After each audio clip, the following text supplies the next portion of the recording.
दोस्तों नमस्कार। दीपावली के बाद हमें पहला रिकॉर्डिंग कर रहे हैं।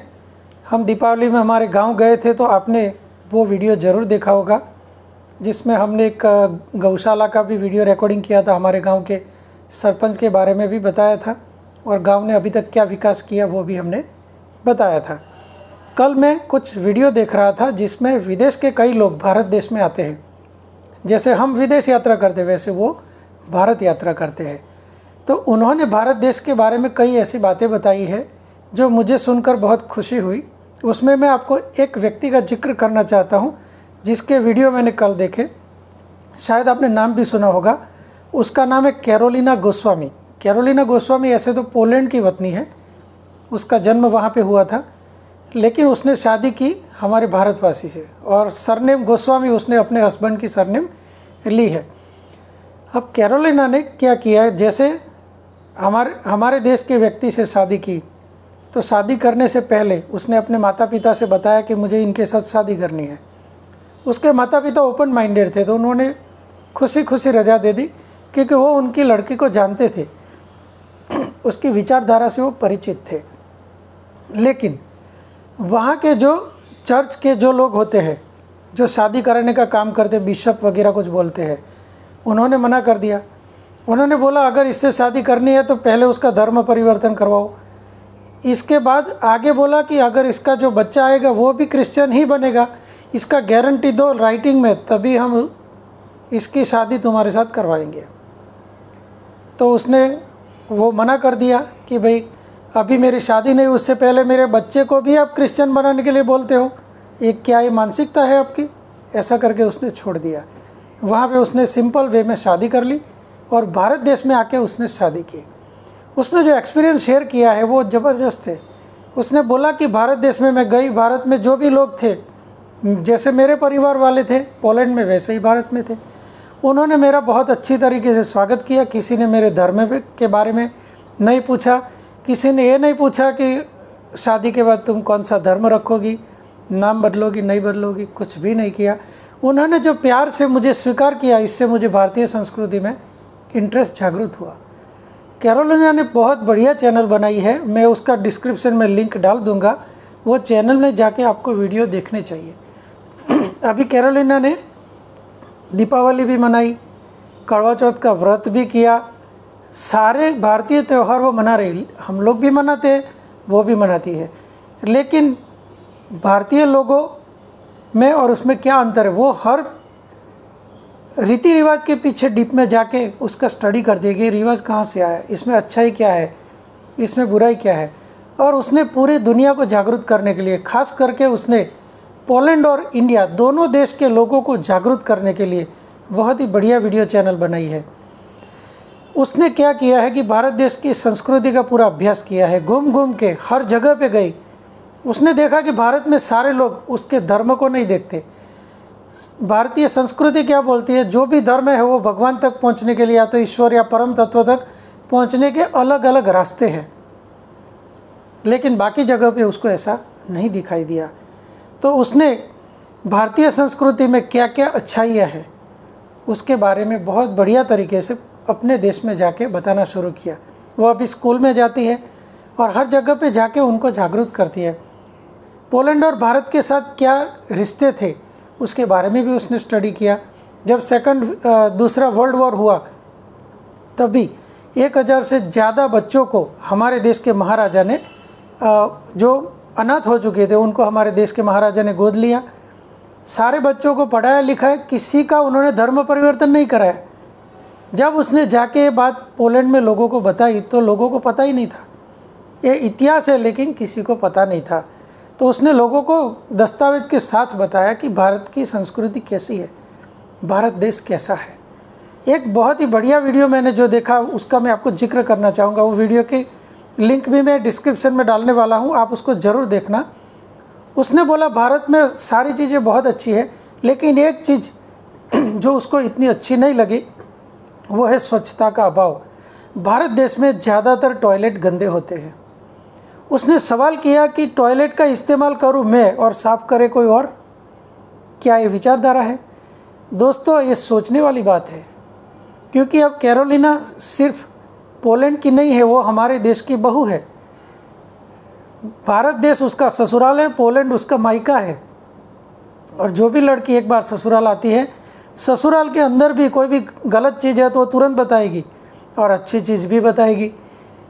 तो अभी उसने भारत देश को अपना वतन की तरह उसने अपना मतलब ससुराल को भी उसने बहुत अच्छी तरीके से समझना शुरू किया है और समझाना शुरू किया है। तो ये बात उसने बताई कि यूरोप और अमेरिका में पहले ही दिन से जब से बच्चा पढ़ने के लिए जाता उसको स्वच्छता के बारे में जागरूक किया जाता है। लेकिन क्या हमारे देश में बच्चों को जागरूक किया जाता है? नहीं किया जाता है। उल्टा साफ़ सफाई करने के लिए एक अलग कम्युनिटी थी। अभी तो काफ़ी सुधार हो गया और अभी साफ़ सफाई लोग खुद करने लगे हैं, फिर भी अभी इतने हम लोग नहीं सुधरे हैं।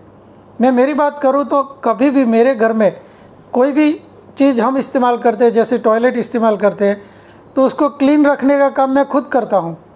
अगर मैंने गंदा किया तो मुझे ही साफ़ करना चाहिए। ये विचारधारा जब आप लोग डेवलप नहीं करोगे तो ये होने वाला नहीं। अगर ये वीडियो कोई शिक्षक देख रहे हैं तो मैं उनको कहना चाहता हूँ कि आपकी जिम्मेदारी है। सिर्फ आपने उसको ABCD सिखा दिया, अब कड़ सिखा दिया, गणित के दाखला सिखा दिया, इससे वो अच्छा मानव नहीं बनेगा। जापान की शिक्षण पद्धति आप देखिए, स्वीडन की देखिए, कई यूरोपियन कंट्री की देखिए, वहाँ पे बच्चों को सबसे पहला गुण सिखाया जाता है स्वच्छता। तो आज से मैं आपको आह्वान करता हूँ कि आप ये अभियान लीजिए, बच्चों को सबसे पहले स्वच्छता सिखाइए। स्कूलों के टॉयलेट गंदे होते हैं तो ये इसके लिए आप टीचर लोग जिम्मेदार हो, आपको सिखाना है। माँ बाप की भी जिम्मेदारी है बच्चे को, भाई तुमने गंदा किया तुम्हें साफ करना है। तो दोस्तों, आज से हम लोगों को ये समझना है कि अगर हमारे देश को फिर से सोने की चिड़िया बनाना है तो हमें भी स्वच्छता को प्रायोरिटी देनी होगी। गंदगी अभी नहीं चलने वाली। और दूसरी बात, हम लोग VGF क्लब इंटरनेशनल में अभी जुड़े हैं और काम कर रहे हैं। सब लोग पूछेंगे अच्छा ठीक है, विदेश यात्रा करेंगे, हम थाईलैंड जाएंगे। क्या करेंगे आप थाईलैंड जाके? थाईलैंड में जाके सिर्फ फ़ोटो खिंचवाएंगे? हकीकत में विदेश यात्रा हमें अभ्यास करने के लिए करनी चाहिए। मैं मेरे एग्जाम्पल से आपको बता सकता हूँ। मैंने जब भी विदेश यात्रा की, मैंने वहाँ की संस्कृति का अभ्यास करने की कोशिश की है। नो डाउट हम लोग फिक्स टूर में गए थे जिसमें हमारे पास पब्लिक के पास जाने का टाइम नहीं था। हमें होटल में उतारा जाता था, 2-4 जगह घुमाया जाता, फिर से होटल में उतार देते थे। फिर भी हमने समझने की कोशिश की और अभी हम हमारा टूरिज्म का तरीका बदलने वाले हैं दोस्तों। मैं आपको इसके लिए एक ऐसी व्यवस्था से अवगत कराता हूँ, आपने शायद नाम भी सुना होगा, काउच सर्फिंग। दोस्तों, जब ये हमारा कोरोना का लॉकडाउन चल रहा था तभी मैं जब वीडियो देख रहा था उसमें एक वीडियो में मुझे काउच सर्फिंग के बारे में बताया था। दुनिया में काउच सर्फिंग के माध्यम से लोग एक दूसरे के घर रुकते हैं और पूरी दुनिया घूमते हैं। मैंने मई 2020 में काउच सर्फिंग का स्टडी शुरू किया। लॉकडाउन की वजह से टूरिज्म वगैरह सब कुछ बंद था, कोई आता जाता नहीं था। लेकिन जैसे ही मैंने देखा लास्ट 1 महीने में कि अब धीरे धीरे मार्केट खुल रहा है, लोग आना जाना शुरू कर रहे हैं और प्रवास अभी शुरू हुआ है, तो मैंने तुरंत इनविटेशन देना शुरू किया। और पहले ही इनविटेशन में यश हमारे यहाँ आके गया, अभी और लोग भी आएंगे। फिर मैंने देखा कि मुझे नए मित्र बनाने चाहिए पूरे वर्ल्ड में, तो क्या करूँ? तो जैसे हम फेसबुक वगैरह में फ्रेंड रिक्वेस्ट डालते हैं वैसे ही इसमें भी है। फेसबुक में क्या है, हम एक दूसरे के फेस को देखते हैं, जिससे हमारा अच्छा जो रिलेशनशिप बनना चाहिए वो नहीं बनता है। काउच सर्फिंग में हम एक दूसरे के घर जाते हैं, मेहमान बन के जाते हैं। अभी अभी जलाराम जयंती गई। जलाराम बाबा क्या करते थे? सिर्फ जय जलाराम बोल देने से कुछ नहीं होने वाला। कभी आपने समझने की कोशिश की कि जलाराम बाबा क्या करते थे? जलाराम बाबा उस ज़माने में काउच सर्फिंग करते थे, क्योंकि उनका गांव था वीरपुर। राजकोट और जूनागढ़ के बीच में एक वीरपुर ऐसी जगह थी। उस ज़माने में कोई होटल वगैरह, कुछ रेस्टोरेंट कुछ था नहीं। लोग यात्रा करते हुए वहाँ से निकलते थे और वहाँ पे जाते थे गिरनार की यात्रा करने के लिए। अब रास्ते में खाना पीने की व्यवस्था कौन करेगा? उस टाइम में इंटरनेट वगैरह तो कुछ था नहीं। तो जलाराम बाबा क्या करते थे, वो गांव के पादर में बैठते थे और वेट करते थे। दोपहर और शाम जो भी व्यक्ति वहाँ से निकलता था उसको पकड़ के अपने घर लाते थे, उसको खाना खिलाते थे। अगर शाम का टाइम हो गया तो उसको सोने की व्यवस्था करते थे। वो व्यवस्था करने के बाद सुबह फिर से उनको खाना खिलाते, क्योंकि उनको पता है कि जूनागढ़ तक उनको रास्ते में कोई होटल रेस्टोरेंट कुछ है नहीं। वो खाना खिला के ही उनको भेजते थे। वो तपश्चर्या का फल क्या है वो आप आज देख सकते हो। जलाराम वीरपुर में आज भी जाके आप देखिए, वहाँ पे दान पेटी हटा ली गई, पैसे की ज़रूरत नहीं है। 200 साल पहले वो जलाराम बापा ने ऐसी व्यवस्था कर दी है कि आज पैसे अपने आप आते हैं। कहाँ से आते हैं किसी को पता नहीं। जो भी वहाँ जाता है उसको खाना मिलता है और वो भी फ्री में मिलता है। तो दोस्तों यही है काउच सर्फिंग। आप किसी के घर जाके मेहमान बन के रुक सकते हो। तो आज मैं वीडियो बना रहा हूँ, इसमें मैंने 2 मुद्दा आपको बताया है। आज से आप काउच सर्फिंग का अभ्यास शुरू करिए। अगर आपको दुनिया घूमनी है तो काउच सर्फिंग बहुत ही ज़बरदस्त टेक्नोलॉजी है और बहुत ही ज़बरदस्त प्लेटफॉर्म है, जिससे आप रियल मित्र बना सकते हो। उसके घर जा सकते हो, उनके साथ लाइफ टाइम फ्रेंडशिप आपकी बनेगी। दोस्तों मैंने 4-5 दिन पहले फ्रेंड बनाना शुरू किया, मुझे भी पता नहीं था। आज मेरा काउच सर्फिंग अकाउंट खोल के आप देखोगे मेरे 250 फ्रेंड है, और वो भी देश विदेश में। जिसको मैंने पर्सनली देखा तक नहीं, वो मेरे मित्र बने हैं। तो आप भी मित्र बनाना शुरू करो। जब भी VGF क्लब में आप करोड़पति बनो, आपको घूमना है, लेकिन काउच सर्फिंग का भी इस्तेमाल आपको करना चाहिए। इससे आपको कम खर्चे में पूरी दुनिया घूमने को मिलेगी। फाइनेंशियल फ्रीडम भी आपको आएगा और अच्छा सा प्यार भी मिलेगा। और काउच सर्फिंग का पहला मुद्दा है, या तो पहला नियम है, आपको लोगों को इनवाइट करना सीखना है। जब आप लोगों को इनवाइट करोगे, वो आपके घर आएंगे, वो अच्छा रेफरेंस लिखेंगे, आप अच्छे साबित होंगे, तभी लोग आपको इनवाइट करेंगे। ऐसे ही आप बोलो कि मुझे भाई मैं आने वाला हूँ, मुझे आपके घर रहना है, तो ऐसा नहीं होने वाला। आपको पहले इनवाइट करना सीखना है। और मैं भी सीख रहा हूँ, क्योंकि मेरे लिए भी काउच सर्फिंग नया है, आपके लिए भी नया है। तो मैं काउच सर्फिंग का भी एक लिंक डालूँगा, आप वो एप्लीकेशन भी डाउनलोड करिए, उससे भी सीखिए। और कैरोलिना गोस्वामी का भी वीडियो डालूँगा, उसको भी सुनिए। उसने हमारे देश के अंदर क्या क्या अभ्यास किया है। एक छोटी सी लड़की अपना अभी 3 साल का बच्चा है, उसको क्या सिखा रही है, वो भी आपको इसमें देखने को मिलेगा।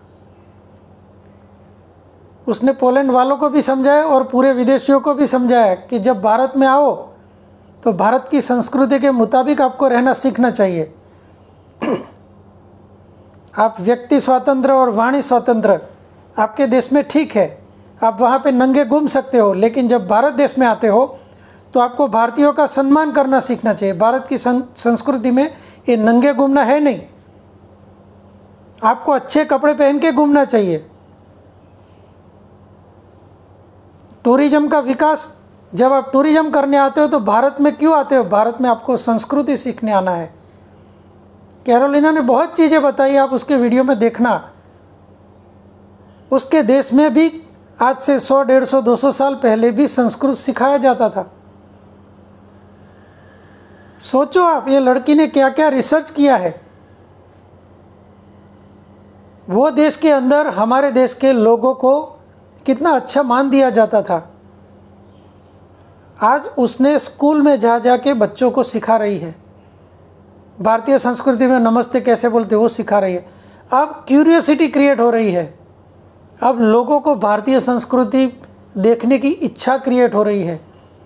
और मोदी जी बार बार बता रहे हैं कि हमें ऐसा देश बनाना है कि दुनिया हमारे देश में आने के लिए तैयार हो, हमारे देश को देखने के लिए आए। हमारे पास बहुत सारा सांस्कृतिक धरोहर है, ये धरोहर हमें दिखाने लायक है। और जब भी हम विदेश में जाए तो सिर्फ सेल्फी खिंचवाने के लिए कि फ़ोटो लेने के लिए न जाए, वहाँ की संस्कृति का अभ्यास करें और जो भी अच्छा लगे उतना ही लेके भारत आए। ये भी हमें ध्यान रखना है दोस्तों। तो अभी मैं वीडियो को एंड करता हूँ, फिर से मिलेंगे एक नए सब्जेक्ट के साथ। तब तक के लिए धन्यवाद, थैंक यू।